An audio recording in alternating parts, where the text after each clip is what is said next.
నమస్కారం వార్తలకు స్వాగతం. ముందుగా ముఖ్యాంశాలు. వర్ల రామయ్య ప్రెస్ మీట్, పలు అంశాలపై వివరణ.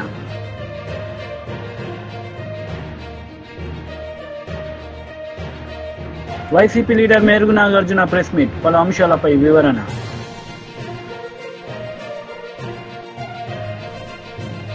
వైసీపీ లీడర్ మీడియా సమావేశం నిర్వహించారు. ఈ సందర్భంగా పలు అంశాలపై ఆయన మాట్లాడారు. తప్పకుండా ఉంది. ప్రజలకు వాస్తవాలు చెప్పాల్సిన అవసరం కూడా తప్పకుండా ఉంది. ఎవరైతే ఇటు జరిగిన సంఘటన ఒక దురదృష్టకరమైన సంఘటన. ఎందుకంటే కడప చరిత్రలో కడప నియోజకవర్గానికి సంబంధించి ఎప్పుడు కని విని ఎరగని విధంగా ఆ సంఘటన జరగడం నిజంగా దురదృష్టకరమైన సంఘటన. సో ఆ రకంగా ప్రొవోక్ చేసే కార్యక్రమం టీడీపీ ఎమ్మెల్యే గారు చేయడము, మేయర్ ఇంటి మీద ఈ చెత్త తీసుకుపోయి వేపించడము, ఇవంతా కూడా గతంలో ఎప్పుడూ ఇటువంటి సంఘటనలు జరిగిన పరిస్థితి ఎప్పుడు లేదు. ఎలక్షన్స్ వరకు పార్టీలు అనేటివి ఉంటాయి, కానీ ఎలక్షన్ అయిపోయిన తర్వాత కడప నియోజకవర్గంలో అందరూ కూడా కలిసిమెలిసి, ఈ పార్టీ ఆ పార్టీ అనేది ఏం లేదు, కానీ అందరూ కలిసిమెలిసి ఉన్న పరిస్థితే గతంలో ఉన్న పరిస్థితి. అటువంటిది ఈ సందర్భం రావడం అనేది నిజంగా కూడా ఇటువంటి సంఘటన జరిగి ఉండకూడదు. సో ఇప్పుడైనా కూడా భవిష్యత్తులో ఎప్పుడు జరగకూడదు అని చెప్పేసి మేమైతే భావిస్తాం. సో అదే ఇప్పుడు ఎస్పీ గారికి రిప్రజెంట్ చేయడం జరిగింది. సో అదే కాకోకుండా చెత్త నిర్వహణ అనేది మున్సిపల్ కార్పొరేషన్దే, అదేం దాంట్లో స్థానిక సంస్థలదే. కానీ స్థానిక సంస్థలు ఆర్థికంగా ఆ కెపాసిటీ లేనప్పుడు సో డెఫినెట్గా ప్రభుత్వానిదే. సో ప్రభుత్వం భరించాల్సిన అవసరం తప్పకుండా ఉంది. యూజర్ ఛార్జెస్ అనేది ఎప్పుడైతే తీసేసామని అంటున్నారో, అది జీవో రాలేదని చెప్పేసి అంటారు, కానీ ఓవరాల్గా చెప్పినందువల్ల ఎవరు కట్టని పరిస్థితి, అన్ని చోట్ల తీసేసిన పరిస్థితి ఉంది. అది ప్రజల మెప్పు కోసం అలా చెప్పడం జరిగిందో ఏమో, కానీ మొత్తం పైన యూజర్ ఛార్జెస్ అనేది ఇప్పుడు నుంచి కాదు, దాదాపు 20 ఏళ్ళ నుంచి యూజర్ ఛార్జెస్ గతం నుంచి ఉండేటివి అవన్నీ కూడా. సో ప్రజలు కూడా, ఎందుకంటే స్థానిక సంస్థలు ఆర్థికంగా లేనప్పుడు, ఎందుకంటే ఇదంతా కూడా బాగా కరెక్ట్గా మెయింటైన్ చేయాలంటే ఖచ్చితంగా ఎంప్లాయీస్ అవసరం ఉంటారు. ఎంప్లాయీసే కాకోకుండా వెహికల్స్ అవసరం ఉంటాయి, అన్నీ అవసరం ఉంటాయి. సో ఇటువంటి బేర్ చేయాలంటే స్థానిక సంస్థలకు సంబంధించి, ఒక మున్సిపల్ కార్పొరేషన్ అంటే కొంచెం పర్వాలేదేమో, మామూలుగా అయితే స్థానిక సంస్థలకు సంబంధించి పంచాయతీల్లో అయితేనేమి ఇక్కడంతా కూడా డబ్బులు ఏమీ ఉండవు. సో అటువంటి పరిస్థితుల్లో ప్రభుత్వమే బేర్ చేయాల్సిన అవసరం ఉంది. అది యూజర్ ఛార్జెస్ వద్దు అన్నప్పుడు ఖచ్చితంగా ప్రభుత్వం దాన్ని స్పాన్సర్ చేయాల్సిన అవసరం తప్పకుండా ఉంది. ఎంత అవుతుందో అంత డబ్బులు వాళ్ళు ఇచ్చి మెయింటైన్ చేయాల్సిన అవసరం తప్పకుండా ఉంది. సో దానికి మేయర్ ఇంటి మీద చెత్త వేయడము, లేకుంటే కార్పొరేటర్ల ఇంటి మీద చెత్త వేయడము, ఇది ఈ ప్రభుత్వం ల్యాప్స్, అది ఈ ప్రభుత్వం వైఫల్యం. ఇది ఈ వైఫల్యాన్ని కప్పిపుచ్చుకోవడానికి కోసము ఈ రకంగా కార్పొరేటర్ పైన, మేయర్ పైన, ఇంకొకరి పైన బ్లేమ్ చేసే కార్యక్రమం అనేది తప్పు అది. సో ఇవన్నీ కూడా తెలుసుకోవాల్సిన అవసరం తప్పకుండా ఉంది అన్నమాట. సో మనం ఏవైనా దానికి ఒకవేళ ఏదైనా దానిపైన బాగా చర్యలు తీసుకోవాలంటే ఖచ్చితంగా చంద్రబాబు దగ్గరికి పోయి, ముఖ్యమంత్రి గారి దగ్గరికి పోయి రిప్రజెంట్ చేయాలి. మున్సిపల్ కార్పొరేషన్కు ఈ రకమైన పరిస్థితి ఉంది, సో ఇటువంటి పరిస్థితుల్లో మీరు ఇంత డబ్బులు మున్సిపల్ కార్పొరేషన్కి ఇవ్వండి అని చెప్పేసి, మరి టీడీపీకి సంబంధించిన ఎమ్మెల్యేనే కాబట్టి తప్పకుండా రిప్రజెంట్ చేయవచ్చు, ఆ డబ్బులు తీసుకురానివ్వచ్చు, ప్రజలకు మేలు చేయనివ్వచ్చు. సో ఇటువంటి పరిస్థితి. సో భవిష్యత్తులో ఇటువంటి పునరావృతం కాకూడదు అని చెప్పేసి మేమైతే భావిస్తామన్నమాట. సో అదే విషయం ఎస్పీ గారికి కూడా రికమెండ్ చేయడం జరిగింది. ఎస్పీ గారు కూడా సానుకూలంగా స్పందిస్తారు అని చెప్పేసి నేనైతే భావిస్తాను అన్నమాట. నాతో పాటు మా డిప్యూటీ సీఎం అంజద్ బాషా గారు పాల్గొనడం జరిగింది. అలాగే మాజీ డిప్యూటీ సీఎం, తర్వాత మా మేయర్ సురేష్ బాబు అయితేనేమి, మా రాజంపేట ఎమ్మెల్యే గారు శ్రీ అమర్నాథ్ రెడ్డి గారు అయితేనేమి, బద్వేల్ ఎమ్మెల్యే గారు సుధమ్మ గారు అయితేనేమి, మాజీ శాసనసభ్యులు రాయచోటి శ్రీకాంత్ గారు, సో మా ఎమ్మెల్సీ రామచంద్రారెడ్డి గారు అందరం కలిపి మేమంతా రికమెండ్ చేయడం జరిగిందనమాట. సో తప్పకుండా ఆయన ఎస్పీ గారు, పోలీసు వాళ్ళు, ఎందుకంటే ఇమ్మీడియట్గా పోలీసు వాళ్ళు కూడా రియాక్ట్ కావడం జరిగింది. వాళ్ళను తీసుకొచ్చి 9 మందినో ఏమో తీసుకొచ్చి ఇమ్మీడియట్గా స్టేషన్కి తీసుకురావడం జరిగింది. ఎవరైతే టీడీపీ పోలిట్ బ్యూరో సభ్యులు వర్ల రామయ్య మీడియా సమావేశం నిర్వహించారు. ఈ సందర్భంగా సీఎం జగన్ రెడ్డిపై మండిపడ్డారు. నేనైతే ఒక 420 కేసు, ఆ కేసే నిజమనుకుందాం. ఒక మహిళ, ఆమెదో బాలీవుడ్లో సినీ నటి అట. ఆమె ఇక్కడ కృష్ణా జిల్లాలో మొవ్వ ప్రాంతంలో, పామరు నియోజకవర్గం మొవ్వ ప్రాంతంలో ఉండే ఒక ముఖ్యమైన వైసీపీ నాయకుడికి పరిచయం అట. ఆ పరిచయం కాస్త ఇంకొంచెం ముందుకు వెళ్ళింది. వాళ్ళిద్దరికి ఏదో కొంచెం మనస్పర్ధలు వచ్చినాయి, తేడాలు వచ్చినాయి. పెళ్లి చేసుకోమని ఆమె అడిగిందట, చేసుకోనని ఈయనన్నట. ఆ డీటెయిల్స్లోకి నేను వెళ్ళటం లేదు, ఎందుకంటే అంత నికృష్టంగా, అంత మహిళల్ని అంత చూస్తున్నాం కదా రోజు. వాళ్ళ కథలు వాళ్ళ క్రీడలన్నీ కూడా మనం చూస్తూనే ఉన్నాం. తేడా వచ్చి పెళ్లి చేసుకోమని బెదిరిస్తుంది అంటే ఒక చిన్న కేసు రిజిస్టర్ 420 లేకపోతే ఇంకేదో కేసు చేస్తారు, థ్రెట్ 506 IPC కేసు రిజిస్టర్ చేస్తారు. కానీ ఈ కేసుకి అత్యంత ప్రాధాన్యత వచ్చింది. ఎప్పుడొస్తాయి ఇటువంటి ప్రాధాన్యతలు? ఏదో దేశ ప్రధానం, దేశ రాష్ట్రాధిపత్యం, వీళ్ళెవరన్నంటే ఇక్కడ అంతటి వాడైన సజ్జల రామకృష్ణారెడ్డి గారు ఇంటర్ఫియర్ అయ్యారు. ఇక్కడ కథ అంతా కూడా మారిపోయింది. ఈ జుగుప్సాకరమైన కేసు అన్నా, ఈ పనికి మాలిన ఈ దరిద్రపు కేసులో, ఈ చెత్త కేసులో, ఈ మహిళా లోకాన్ని కించపరిచే కేసులో సజ్జల రామకృష్ణారెడ్డి గారు ఆల్ ఇన్ ఆల్ ఆయన ఎంటర్ అయ్యారు. ఆయన ఎంటర్ అయితే సీను మారిందిరా అంటారు చూడు, అట్లాగా ఆయన ఎంటర్ అయ్యేటప్పటికి ఎక్కడ లేని ప్రాధాన్యత వచ్చింది. నో, మీరేం చేస్తారో నాకు తెలియదు.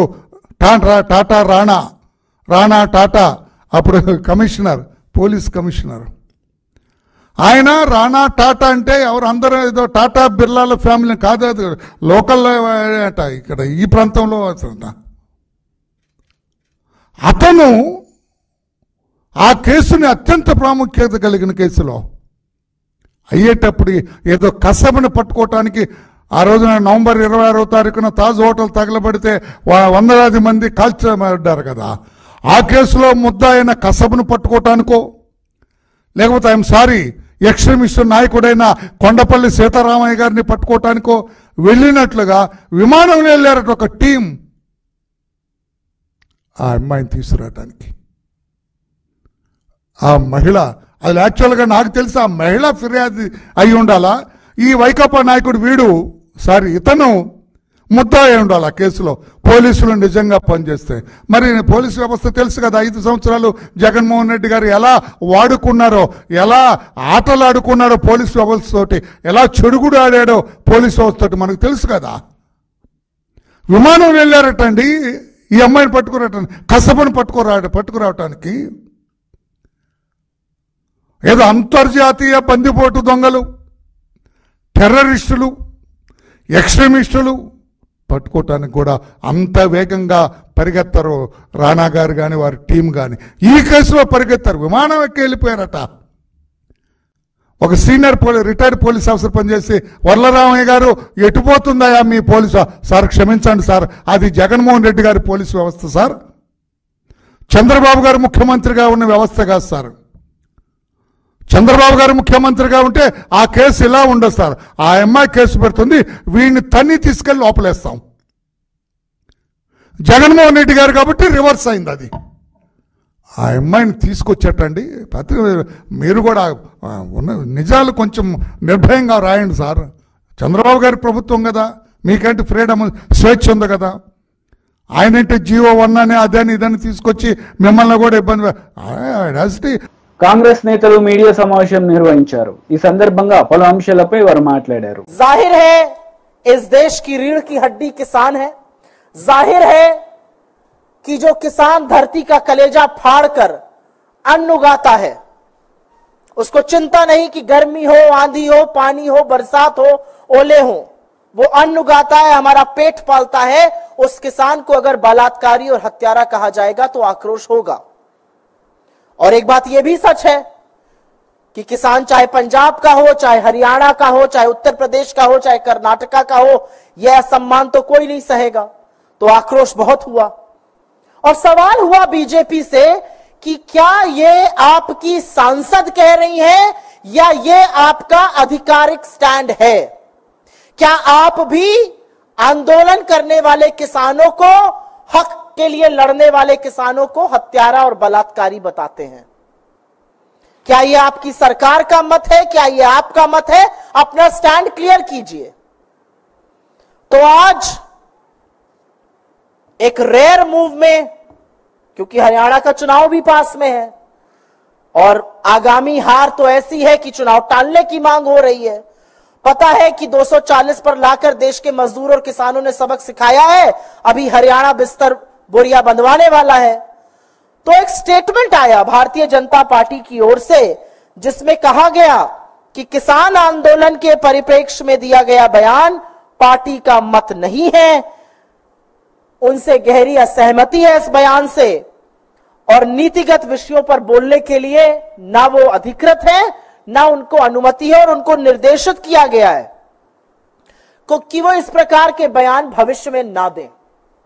तो हमारे इस मंच से कुछ सवाल हैं। आपकी चुनी हुई सांसद है, चहेती सांसद है, बड़ी लोकप्रिय है आप लोगों के पार्टी में। अगर ये उनका मत नहीं है, अगर आपकी पार्टी का ये मत नहीं है, तो निकाल बाहर करिए ऐसे सांसद को। ये मैं हृदय से माफ करने वाली राजनीति अब नहीं चलेगी 2024 में। प्रज्ञा ठाकुर गोडसे की पुजारी को हृदय से माफ नहीं कर पा रहे थे, अब ये हमारा मत कह के पलड़ा झाड़ने हम नहीं देंगे। अगर ये आपका मत नहीं है तो इस देश के किसानों के खिलाफ जिसने इस तरह की बात की है उसको किसी कीमत पर संसद में बैठने का हक नहीं है। निकाल बाहर कीजिए अपनी पार्टी से, हाथ जोड़ के माफी मंगवाइए किसानों से, और अगर ये सब कुछ नहीं कर सकते तो आप खुद माफी मांगिए इस देश के किसानों से। ये तो बात किसानों के बारे में हो गई। उन्होंने एक अत्यंत विचलित करने वाली बात आगे भी कही थी जिसका मैंने उल्लेख किया है। उन्होंने कहा यहां पर बांग्लादेश जैसी स्थिति बनाने का काम अमेरिका और चीन कर रहे थे। तो हमारा सवाल है कि नरेंद्र मोदी की नाक के नीचे क्या वो इतने कमजोर है कि इस देश में अस्थिरता पैदा कर रही है विदेशी शक्तियां?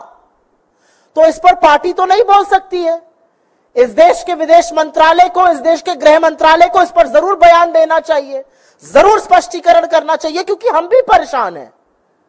आपकी सांसद कह रही हैं कि हिंदुस्तान की सरजमी पर अस्थिरता। బీజేపీ లీడర్ మీడియా సమావేశం నిర్వహించారు. ఈ సందర్భంగా పలు అంశాలపై ఆయన మాట్లాడారు. 2014 तक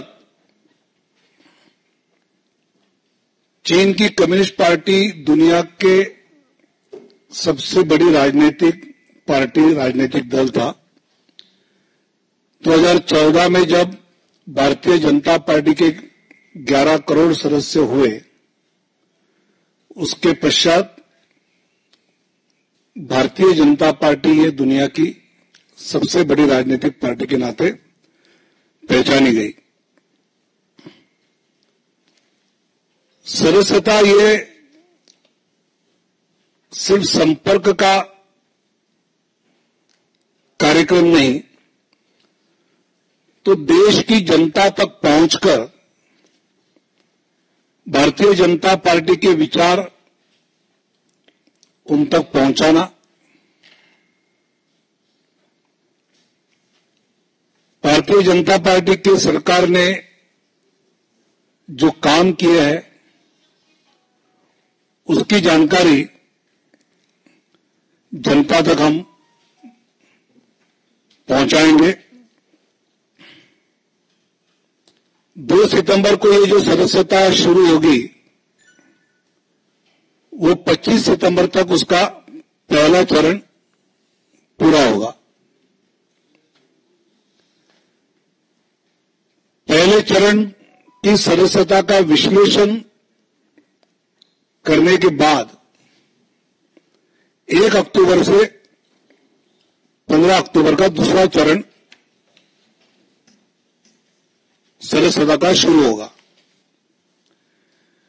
ये जो विश्लेषण एनालिसिस होगा उसमें पहले चरण में जो सदस्यता हुई है वो भौगोलिक दृष्टि से कौन सा क्षेत्र कम रहा है, कहां पहुंचना आवश्यक है, सामाजिक वर्गों के हिसाब से सोचते हैं तो उसके आधार पर कहीं पहुंचना ज्यादा जरूरी है तो वो किया जाएगा।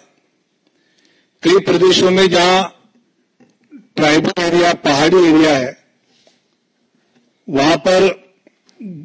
वहां के कार्यकर्ताओं की सहायता के लिए बाहर के कार्यकर्ता भी जाकर वहां विशेष सदस्यता अभियान करेंगे। और ये पूरे पहले चरण के सदस्यता के बाद एनालिसिस होने पर दूसरे चरण में जो कमियां रही है वो पूरी की जाएगी। ये सदस्यता पहले जो नागरिक भाजपा से जुड़ना चाहता है वो 8800002024 इस नंबर पे मिस कॉल दे या फिर नमो ऐप पर से भी जुड़ सकता है। क्यूआर कोड होगा, भारतीय जनता पार्टी की वेबसाइट है, उससे भी वो पार्टी की सदस्यता ग्रहण कर सकता है। जब ये मिस कॉल दिया जाएगा तब कुछ बेसिक जानकारी का देने का एक मैसेज मिस कॉल देने वाले नागरिक को मिलेगा और वो उसमें अपना नाम, पता और कुछ వైసీపీ లీడర్ మీడియా సమావేశం నిర్వహించారు। ఈ సందర్భంగా పలు అంశాలపై ఆయన మాట్లాడారు। టీడీపీ నాయకులు చెప్పిందే వేదం లేకపోతే అదే చట్టం అనే విధంగా కూడా ఈ రోజు రాష్ట్రంలో రాజ్యం వెళ్తున్నటువంటి పరిస్థితి రాష్ట్రంలో చూస్తా ఉన్నాం। దీని ఫలితంగా వైఎస్ఆర్సీపీ శ్రేణులపైన, టీడీపీకి గిట్టని వారిపైన, సామాన్యులపైన దాడి, దౌర్జన్యాలు, ఆస్తుల ధ్వంసం లేకపోతే హత్యలు జరుగుతూ ఉన్నా ఎవరు పట్టించు। దానికి కారణం చంద్రబాబు గారు పంపిన సందేశం। దానివల్ల పోలీస్ వ్యవస్థ క్రియాహీనంగా మారిపోయినటువంటి పరిస్థితి ఈ రాష్ట్రంలో చూస్తా ఉన్నాం। దీనికి అంత బాధ్యుడు చంద్రబాబు గారే, స్వయాన ముఖ్యమంత్రి। ఉదాహరణకి నంద్యాలలో ఇన్సిడెంట్ జరిగింది। నంద్యాల సమీపంలో సీతారాంపురంలో సుబ్బారాయుడు హత్య, అయ్యా నన్ను చంపేస్తా ఉన్నారు, నా పోలీసులు సపోర్ట్ కావాలి, నన్ను రక్షించందని గగ్గోలు పెడితే ఆయన ఉన్న ప్రాంతం ఎంత దూరం, పోలీసు జిల్లా యంత్రాంగానికి 15 కిలోమీటర్ల దూరంలో ఉంటే ఒక్క పోలీసు కూడా వెళ్ళాల। దానికి కారణం చంద్రబాబు గారు ఇచ్చిన లైన్। ఏం చేస్తే ఏం జరుగుతుందో చివరికి మా మీదకే వస్తుందని పోలీసులు భయపడి ఇలాంటి దురాఘాతాలు కూడా ఈ రాష్ట్రంలో జరుగుతున్న తీరు చాలా బాధాకరం। నిజంగా వ్యవస్థ ఒక ప్రక్కకి వెళ్ళిపోతా ఉన్నా నిమ్మకు రేనెత్తినట్టు అధికారాన్ని నడిపే వ్యక్తి తనకు కావలసిన విధంగా ఈరోజు ఈ రాష్ట్రంలో పరిపాలన చేస్తా ఉన్నాడంటే ఎంత బాధ్యతారాహిత్యంగా ఉన్నాడో దీనికి కారణం ఈ రాష్ట్ర ముఖ్యమంత్రి కాదా అని నేను అడుగుతా ఉన్నా।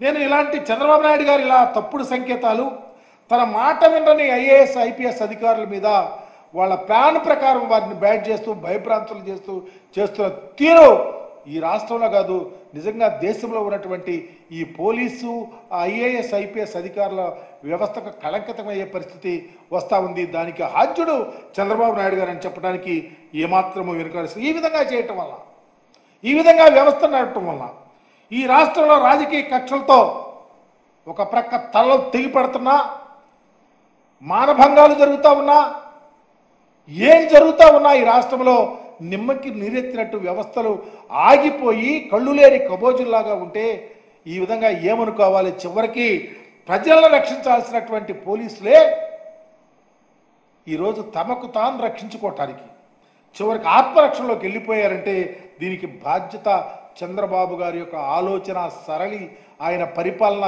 తీరు అని మాత్రం పూర్తిగా అర్థమవుతా ఉంది. ఈరోజు చంద్రబాబు గారి ఆదేశం మేరకు చివరికి బాధితులపై కేసులు పెడుతుంటే ఏ సామాన్యుడైనా పోలీసుల దగ్గరికి ఎందుకు వెళ్తాడు?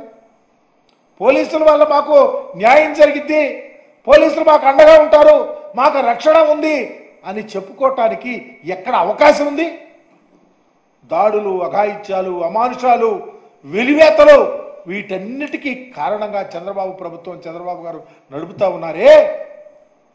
రాజ్యాంగం మీద ఏ రాజ్యాంగమేనా? రాజ్యాంగం మీద నడుపుతా ఉందా ఈ పరిపాలన? ఇది ఒక నారావారి రెడ్ బుక్ పరిపాలన కాదు అని అడుగుతా ఉన్నా. దీనికి ఎవరు సమాధానం చెప్తారు? ఎందుకంటే నడిచేది నారావారి రాజ్యాంగం. మాట వినని అధికారులపై చూపించిన శాడిజం, ఇంకా మాట వినకపోతే పరువు మర్యాదలను ప్రతిష్ట మంటగొల్పే విధంగా వారి యొక్క మీడియాలో రాయిస్తాం, ఒక కథనాలు రాయిస్తాం. ఆ కథనాలను ఆధారంగా చేసుకొని కక్షతో కార్పణ్యాలతో మీరు పనిచేసే తీరు ఈ రాష్ట్రంలో ఉన్న ఏ అధికారి, not only police, not only IAS IPS, ఏ అధికారి అయినా భయభ్రాంతులతో పనిచేస్తా ఉన్నారే తప్ప మాకు వార్తలు ముగించే ముందు ముఖ్యాంశాలు మరోసారి. వర్ల రామయ్య ప్రెస్ మీట్, పలు అంశాలపై వివరణ.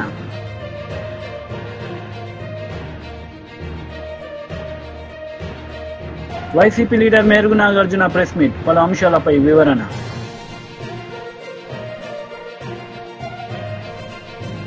ఈ వార్తలు ఇంతటితో సమాప్తం. తిరిగి ప్రసారమయ్యే వార్తల్లో మళ్ళీ కలుద్దాం.